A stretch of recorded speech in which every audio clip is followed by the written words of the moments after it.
My name is Becca, and I am a makeup artist here in Regina, Saskatchewan. My name is Helen Abrams. I am a freelance makeup artist in the city. My name is Melodna, and I am an artist.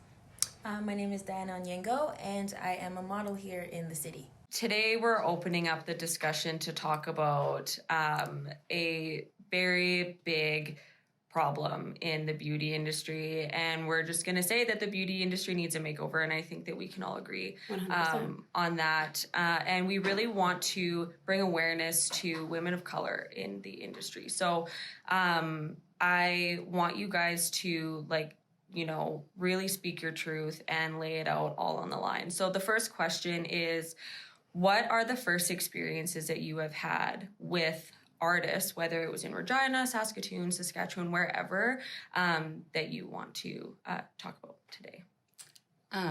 My first experience was for graduation. Mm-hmm.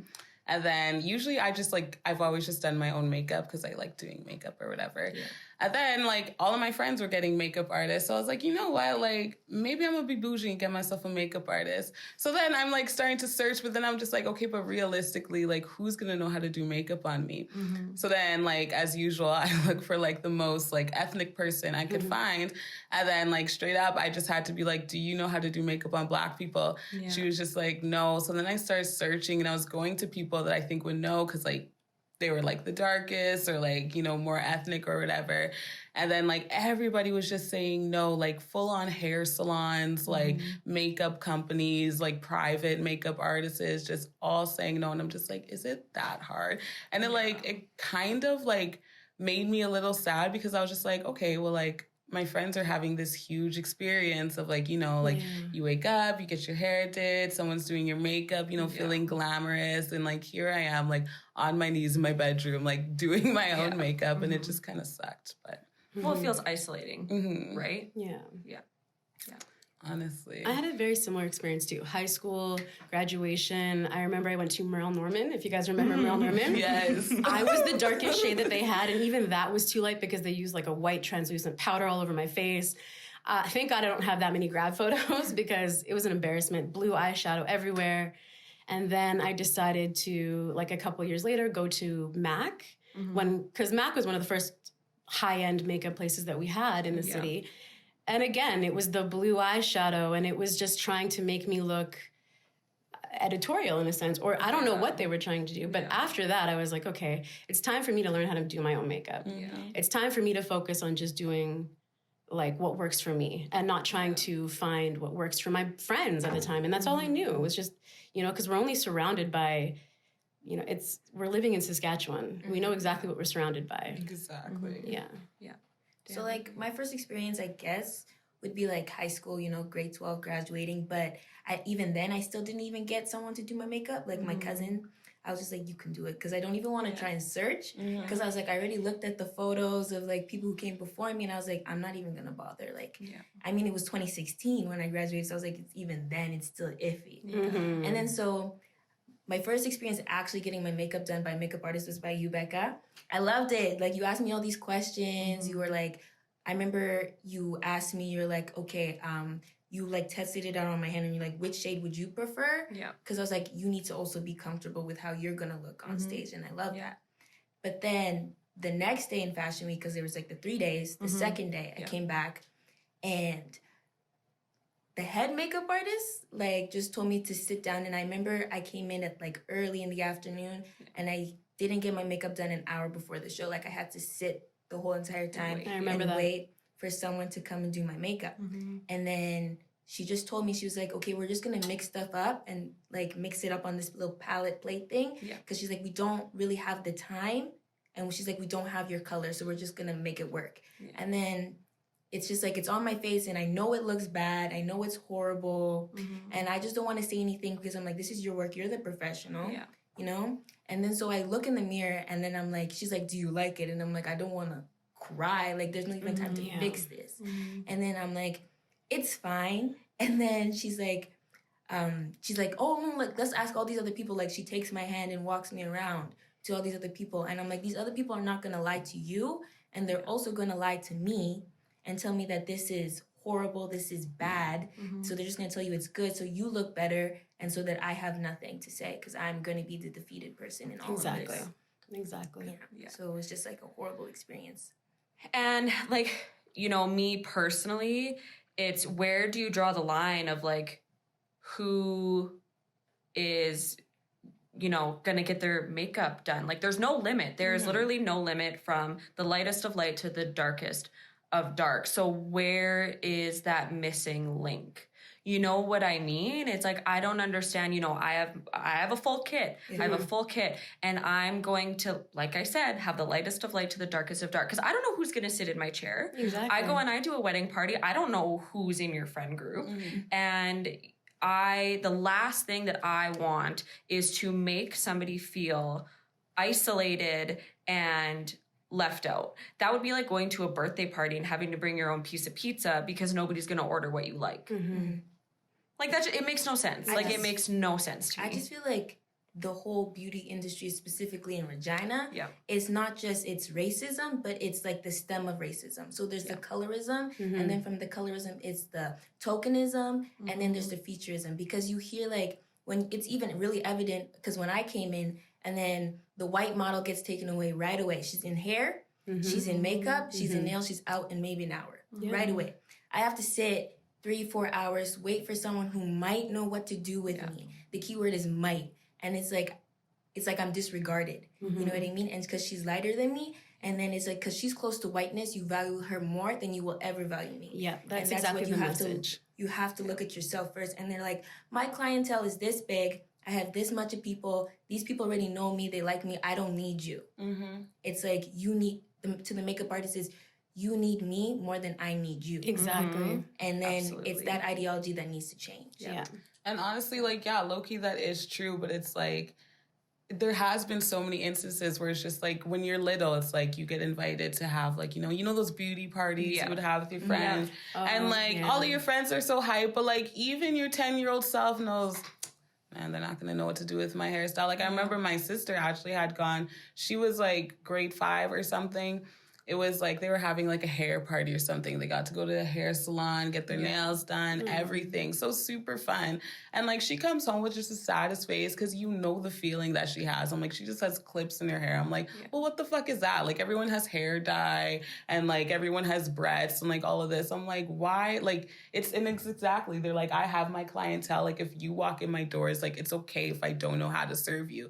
But it's just like if you were to walk into my doors for hair or makeup, you're expecting someone to know how to cut your hair. You're expecting like to find a shade of lipstick that looks good on you. But it's just like we have to search so hard for these things and like it doesn't make sense. And then it just goes back to like the schools because it's like, how are you like full on giving people degrees in like knowing how to do makeup and you're not teaching them how to do makeup on everybody? Like it doesn't make sense. Like when you go to med school, like they're not teaching you like some things like and just like, and then you go to like the table and you're like, oh man, they never taught me how to do a heart transplant. Like what? Like that is just not how it works. So I'm like, how do you have a full on like school, like an education program to teach people how to do these things on people? And then you just leave out like a whole shit ton of them, like a big majority of, and it's just like what like I just don't understand that. And it's nobody's responsibility to tell somebody how to do their job. So we talk about women of color bringing their own makeup to sets, bringing their own makeup to appointments, and Dianna, we've talked about this before, and I think that it's time for the makeup artists and the professionals to pick up their slack and get the right products so that women don't have to feel like they need to supply somebody with the tools that they need to do their job. Exactly. Right? I'm not going to go, again, like, I'm using analogies here, but I'm not going to go to a restaurant and bring my own French fries for them to cook because I'm scared that they're not going to make them the way that I like them. Exactly. Right? Because it's like, and then it sucks. It's like, if you come to me and you say, I need you for a show, I need you for a music video, I should be able to just pull up. Like, you know, I shouldn't have to bring stuff. Like, no, I should be able to pull up. Yeah. You do my makeup. You get me ready. Because it's like, I'm in your music video. I'm at your SAS Fashion Week. Like, why should I pack my makeup bag, bring all of this shit so you could get me ready to be on your stage? Like, it doesn't make sense. And I'm like, everybody's having this full experience, like full glam. Like, we all want the glam. We all want the glam. Yeah. And then, like, we get this shitty feeling because I'm like, if I let you do it, you're going to put some wild silver on me that just literally doesn't look good. Like, or, like, I just have to do it myself. Yeah. And it's just like, well, then why do I even come to those things? And it's like, yeah, if it's like your business, if you're a model, it's like, I need to model. Like, I'm an artist. It's like, I need to be in music videos, like, you know? Yeah, and then, so it's just like, but you should know how to do me. Like, you should know how to do your job. Like, and it's so,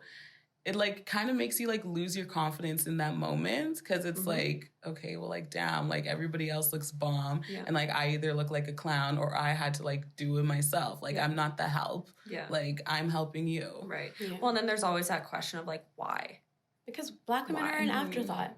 That's the biggest issue that we have right now. Black women are an afterthought. They're not in the boardrooms speaking on it. You have these disconnections between shades that you're like, clearly there's nobody there to tell them that this is not right. Yeah. You know, there's not only 2 shades.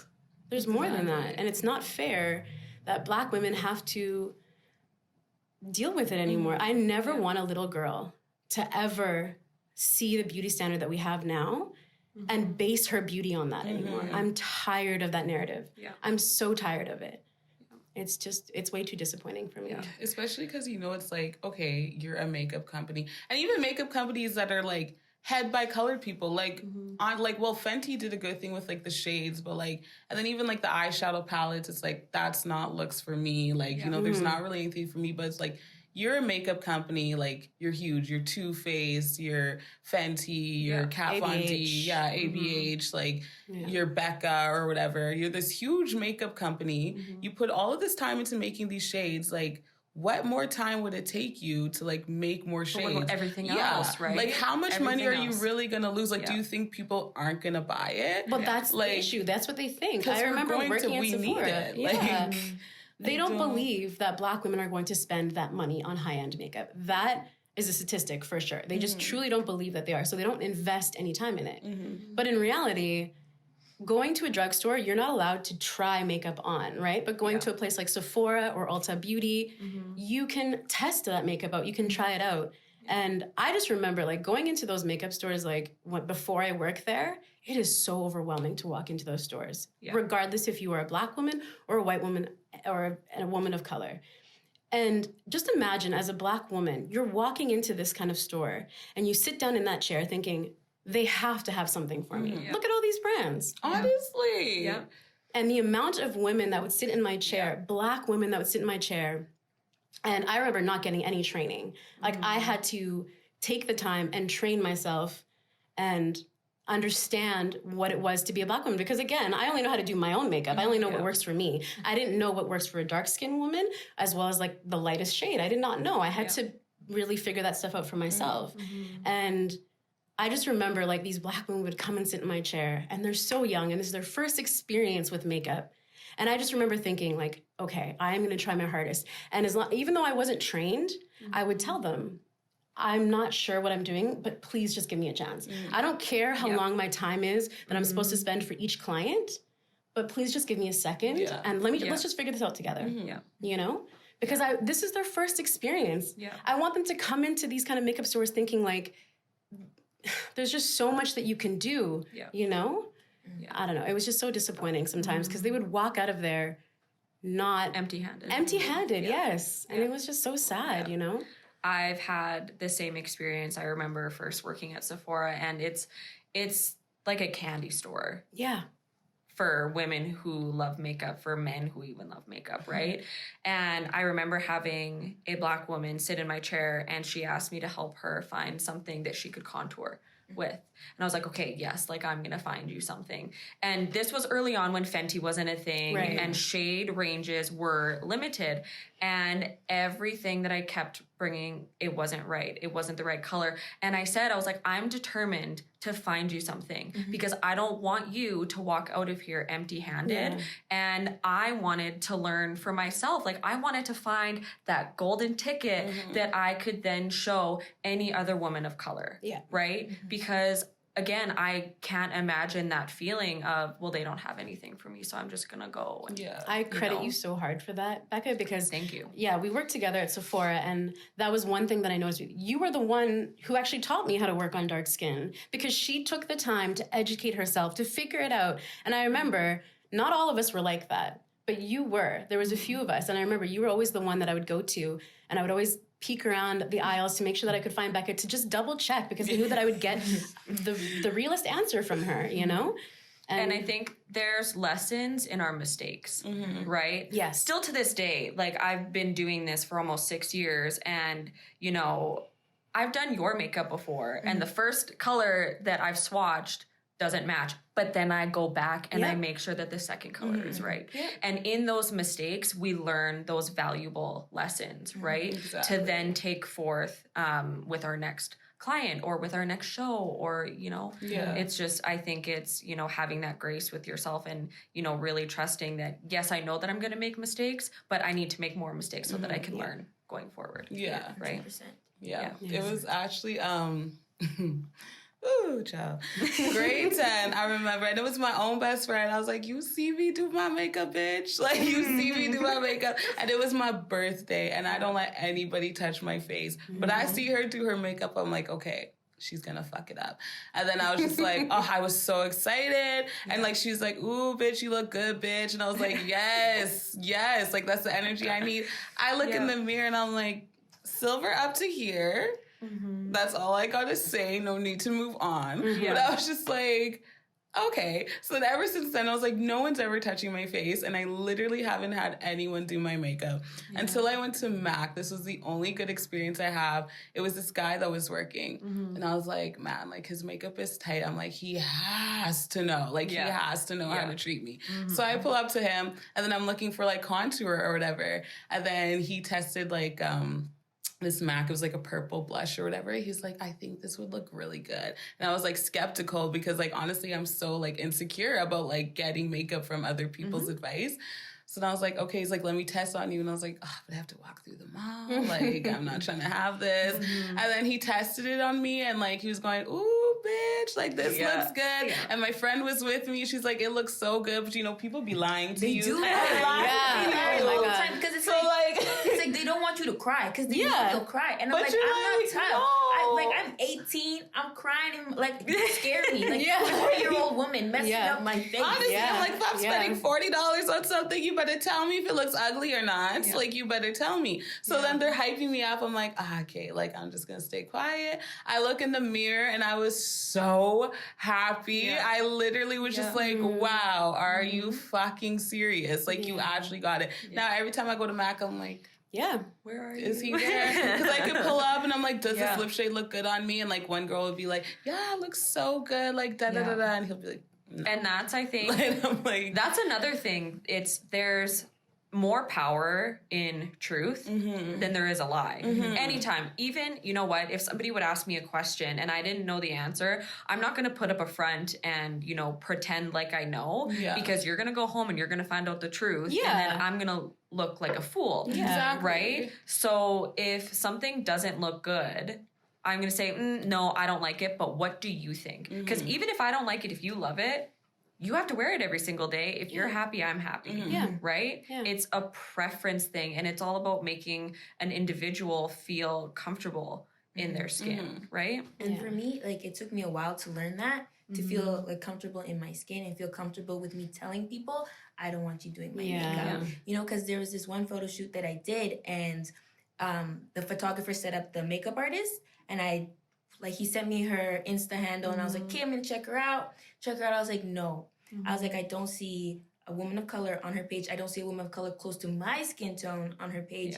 I do not feel comfortable with her doing my makeup. And the photographer really tried to assure me and really tried to make me feel confident in her abilities. But I was like, no, I do not. So then until they pulled up with the receipts, I was like, okay, now I feel comfortable. Like that's all it took. And then I went and it was awesome. But then there's some photographers who are like, if you're not going to use the makeup artist that I choose, you're out. And I'm like, that's okay. I do not need your $40. Yeah. I'm so sorry. I do not need your $40 because anyway, I'm getting underpaid to do this. And I was like, you guys lost a client, and I'm going to tell people, don't choose them. Because best believe now I can use my platform and tell people like, hey, no, they're not the people you should be working with because they're not inclusive and they're not willing to listen and learn. And then it's just like, that's my portfolio. It's like, yes, you're taking these pictures and like I'm helping you, but I'm like, I want to be able to put those pictures on my Instagram. Like I want to be able to use those videos for my Instagram. Like it's supposed to be a double team. So I'm like, you should like actually want me to look good, and like I should want to feel good for us to have the best product. I'm like, what kind of business is that? Like, you know, like that's not partnership, and it's so annoying to deal with. They need us more than we need them. And I think it's, you know, something that I've learned is, you know, as I walk through the journey of life and, you know, my role as a makeup artist in this community, I've always thought, I'm like, I want to have a very diverse profile. I want anybody and everybody to be able to scroll through my Instagram page and say, I feel comfortable hiring her. But for a while, there was a missing link. Which was women of color. And I was like, okay, how can I, you know, make moves and, you know, bring this forward, which is when I reached out to you and Aaliyah and Kenya, and we did that photo shoot. And, you know, that was a game changer for me because people recognized that and women of color recognized that. And I was like, you know what, if I can do, it didn't put me out. I had so much fun doing it. It was not an inconvenience. I learned so much from it. And, you know, it, like I said, it was shining a light on something that needs to be seen so much more, right? And you don't see it a lot. You don't see it a lot. You see, and this is going to be shady, but you see the top 3 faces in Saskatchewan that get hired for whatever it is they're getting hired for, and they're, you know, so tall, so thin, and so white. I'm just being honest. And there's a problem with that. There's a huge problem with that. So white. You know?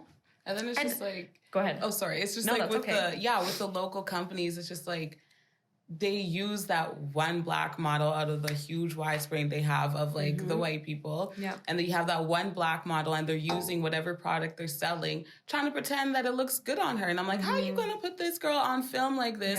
And how are you going to tell me that I can wear this shade? Like that doesn't look good. Like that peach nectar that you have on all of them is not showing up. Like it's translucent. Like it looks like Vaseline. And you're actually trying to tell me that like I should spend $29 on this. I'm like, I don't even like, why I could see that. Like you can't see that. Like it doesn't look like everybody else. It's not bold. It's not fierce. It's not, you know, liquid lips. Like it doesn't look good. And then like, it's so annoying because I'm like, don't advertise it as if it's for me when it's not. Like if you want to have it for like just a certain type of look, advertise it like that. Like don't throw me in there trying to fool me. Because then it's just like, you think that would look good on me? Like no. But then, and think about it this way too, how are, you know, women of color, even, you know, think about it as size, like how is a small, medium, large woman supposed to look at these 3, you know, typical models and relate to them?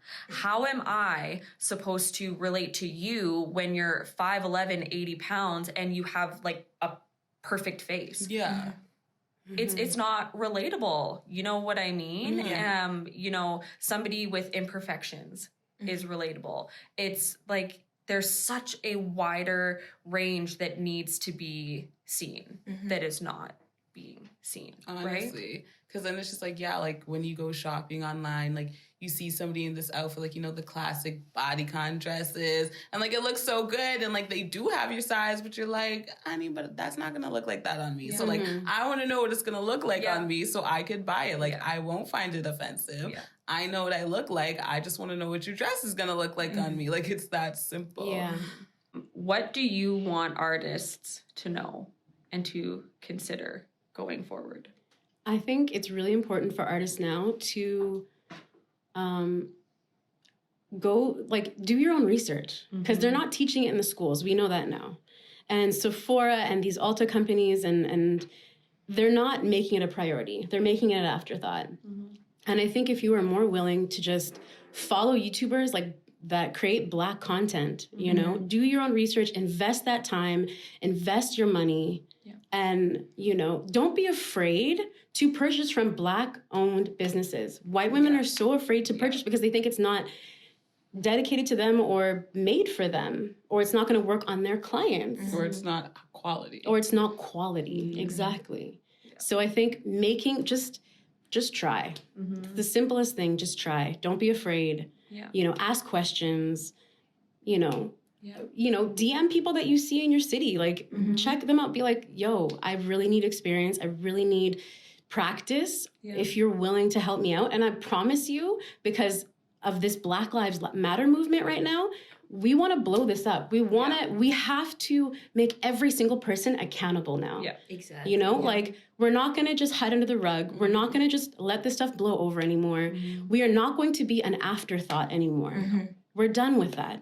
Okay? We've learned our lessons. Exactly. Okay? Start coming up with receipts, like you said. Like, there's an Instagram page called Pull Up for Change. They came out about a couple days ago, and they're asking all of these brand names, show the percentage of Black women that are working in your company, but like as of 2019, not just like recently, not now, because it just popped up. We want to know who was there before this thing really blew up. Exactly, and it's like the same thing. And also, I think makeup artists in the city need to recognize how your past microaggressions have affected artists today. Yes. Because like a makeup artist said to me, this was not for Fashion Week, said to me, oh, your nose is so fat and white and cute. Okay, how is it? You just called it a double negative, which doesn't equal a positive because you just said a positive. So it is a negative if I learned high school math correctly. Like, I don't know. Like, and also you telling me, oh, you're so dark. I love it. Those things like that, you're like, I love you because you're here and no one else like you could be here. Absolutely. What do you mean no one else like me could be here? All you have to do is fill out the form and just walk across the stage. I'm so confused. It's people like you who don't pick people like me. That's why we can't be here. And you just need to recognize how your faults have made other Black women feel. And also you need to also recognize, just because you pick a model who's close to whiteness, she's not representing me. You need to recognize that. Just because she's a little light-skinned thing walking around the street does not mean she looks like me and doesn't mean I can relate to her. And you cannot be showing me pictures of her and be like, I had a Black model. I love Black people. No, you don't. No, you don't. You love people who are close to whiteness. And it's very evident. I would just jumping off of that, like, the main thing for me is like, okay, the same way how before you hit your favorite shade caramel that y'all love to name, the same way you have that boom, like, just even scale of skin tones going up and down, like, keep it on the other side. Like, don't hit me with caramel, truffle, deep. Like, there's stuff in between. Like, stop being ignorant. Like, that's fake. I know you know I'm a different shade. I know you know we're a different shade. I know you know we're a different shade. Stop pretending. Like, give us the shades that we actually need. For the same with the people on the other scale, we will buy it. We do need it. We do use it. We do have money. Like, that's all I want. Like, that's all I want. And going off what you said, asking questions is super important. And I think being humble in the positions that we're in as a makeup artist, you know what I mean? And I will never claim to know everything or be the be all end all. Like, I will never claim that, because that will never ever be true. That will never be true. So, you know, when a woman of color sits in my chair, I'm going to ask questions because I want her to feel confident walking away and, you know, looking in the mirror and be like, holy shit, like, she did the thing. And that was doing my makeup. It is a simple task to do somebody's makeup. It's all about, you know, having the right tools to get there and ask questions. All I ask, if you're gonna be a makeup artist, learn how to do makeup. Like, don't tell me you don't know how to do makeup on me. Same for hair artists. Like, If you can't do my hair, guess you need to go back to school. Like, honestly. Call them out, though. Call them out. You are not a makeup artist if you cannot work with every skin tone. You are not a makeup artist. Sorry. Yep, 100%. And you know what? Like we were talking about before, it's, you know, makeup artistry is a skill and you use techniques to do your job, right? Yeah. Provide yourself with the right products to use those techniques. Yeah. Right? One foundation that is super, super, super light to the next that is really, really, really deep. There's no different technique to apply that on somebody's face. 100%.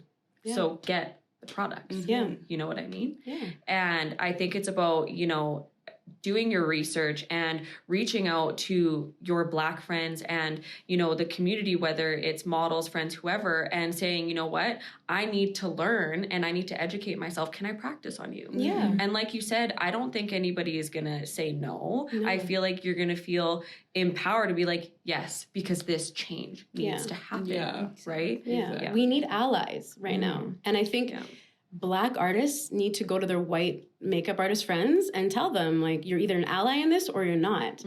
But, like, yeah. Yep, change needs to happen. On that, product recommendations. I know we were talking about specific brands. I have some that I like, but what are some brands that you ladies typically like to go for that you find have a wide range of selection? I think specifically with makeup artists, look for those brands that are like for theater and cinema, because they tend to give you a huge array of colors to work with. So like Makeup Forever, Ben Nye, RCMA. Yeah, I would say like Makeup Forever is a really good one. I love Makeup Forever, Yeah, I know I called Fenty out. I just because Loki, you said those eyeshadow palettes were for the people, but honey, they're for you. Yeah. But I do love Fenty. I love their Mimosa Sunrise highlighter. That's my favorite, and Sangria Sunset. Fenty. I do like Anastasia Beverly Hills for her lipsticks, her liquid lipsticks, and MAC sometimes. Yeah. Sometimes. I'd say like the one that I like tend to go back to is just this like, I remember when I went to visit my cousin in Vegas, she like introduced me to it. It's called like Black Opal. Yeah. And Black that Opal. one, it's like, it's on the cheaper side. So if you really don't even want to invest, but you have to invest after seeing this video, you can go check them out. They had like a lot of, at the time, it wasn't like a lot of darker shades, but they had way more than were at the drugstore. Gotcha. You know what I mean? So it was just like finding which, and they have a whole like, I think they have like maybe 4 or 5 different types of concealers maybe out right now. Yeah. So you can just like go out and check them out too. They're really good. Sweet. One brand that I've typically, gone for is MAC. They have concealer palettes and the shades are incredible. And I think, whether you're using one color that works for one woman or even if you have to mix a little bit, right? Like they do have really, really good options. And I think concealers work as a good base too, depending on formulation, right? And sometimes the concealer range is bigger than the foundation range. That's so true. Right? So I think keeping that in mind and not necessarily just limiting ourselves to foundation, liquid foundation. There are powders, there are concealers, there's so many different options, but I think that we do limit ourselves. Right? Oh, we have to use foundation because it's foundation, and that's what I know. That's so true. And it's getting outside of your comfort zone and experimenting with different things. I think is super important. I think a couple of good tips to color matching is try to focus on color matching women of color with their chest. I think in general you should be focusing on trying to color match your chest. Also working with products that are a little bit more on the drier side, or just things that tend to be like not pull too red or pull too yellow. I think the worst is when you're putting like the only dark shade on a Black woman and it pulls way too dark, way too red or way too yellow. It's just, it's an embarrassment, honestly. Yeah. Honestly, for eyeshadows, MAC or Huda Beauty, because I feel like those are 2 people I could trust where I know if I'm seeing the orange in the thing, I know it's going to look orange on you, it's going to look orange on you, and it's going to look orange on me. Yep. And my one beauty tip, honeys, you got to blend. If it doesn't look blended before you put the powder on, do not put the powder on. That's all I have to say. Yeah, absolutely. Yeah. Also, nudes. Let's talk about nudes. Ooh, Yes. Girl, that was in my head. We're just going to go there. We might as well just go there. Nude lipsticks. Becca's nude is not my nude. No. Because it says nude on it does not mean it's universal. Yeah. And so if you get mad that I wipe it away, that's your own ignorance. Yeah. Period. Nude is not beige. No. Nude is different for everybody.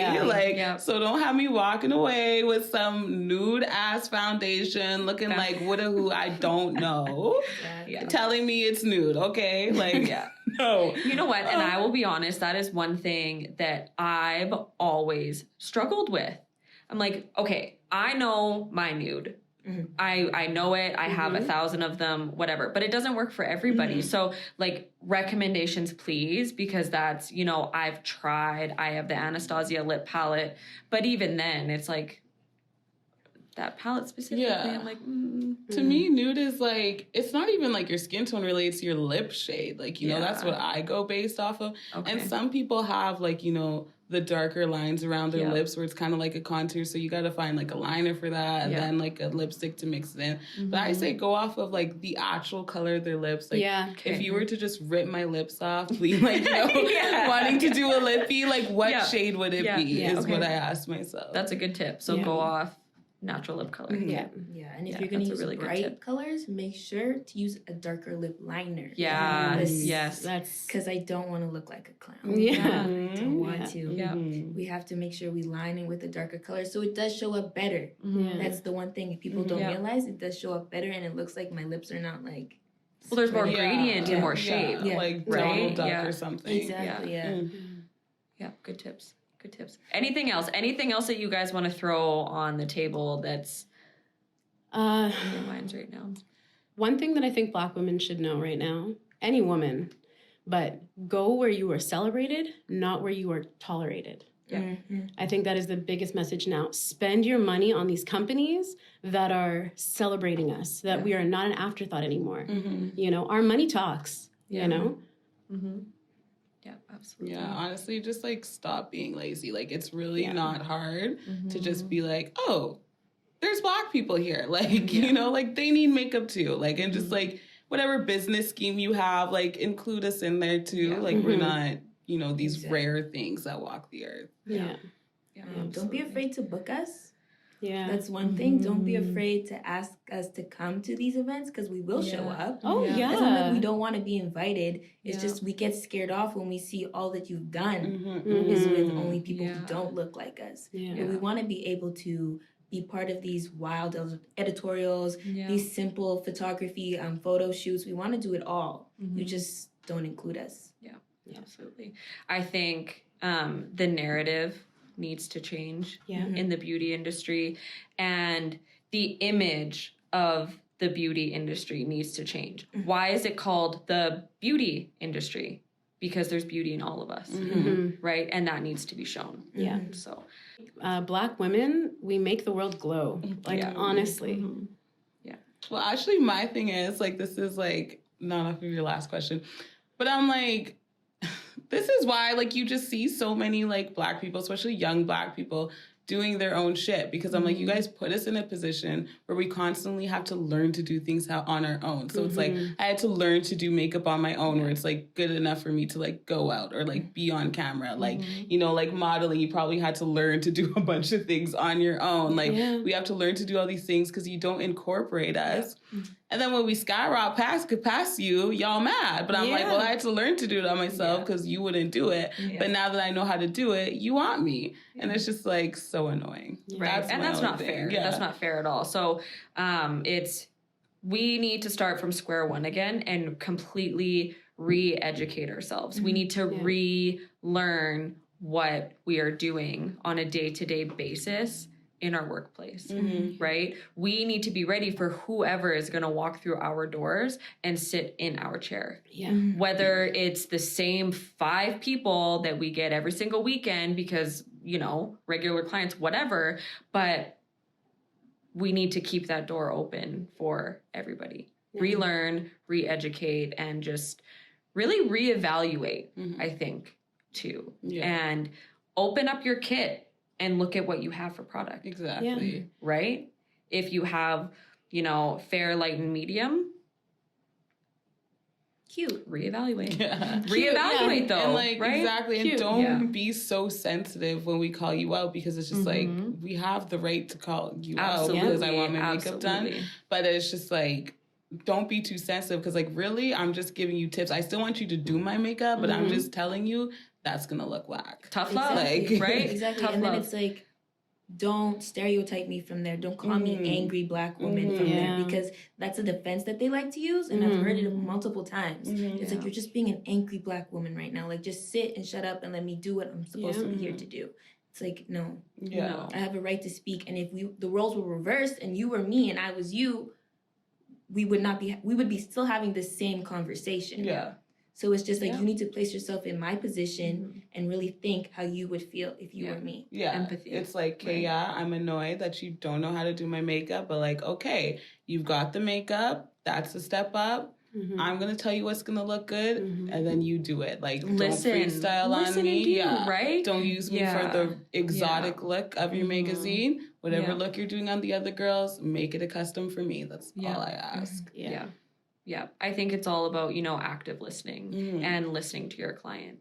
Right? And because that feedback, that's free education, right? You have somebody in your chair and they're saying, hey, I don't like this. Why don't we try that? Yeah. If it works, you just learned something valuable that you can take away and put forward in your everyday life. Yeah. There's value in that. And I will always say to anybody that sits in my chair, call me out. If you're not comfortable, tell me. Because what I don't know, I can't fix. I'm be vocal and be true and speak your truth. I think that's really, really, really important. And, especially you three, I commend you for doing that, because not a lot of people will, right? And, let's make people uncomfortable. Yeah. We know how powerful makeup is for women. We know how it can transform your mood, your attitude, the way that you portray your confidence. So having a woman sit in my chair, whether it's for her wedding, her grad, whatever it is, I want her to walk proud after she leaves my chair, regardless of her skin complexion. And I think all makeup artists should really have that as your focus. Think about that. Think about how that woman feels leaving your chair. Doesn't matter her skin tone. I agree. I think that's a good note to end off of. That was beautiful. I mean, should have done. Okay. Thank you so much, Becca. Yeah, thank you. No, thank you for being an ally through this entire movement. Yeah, thank you. It all started with her Nicki Minaj obsession.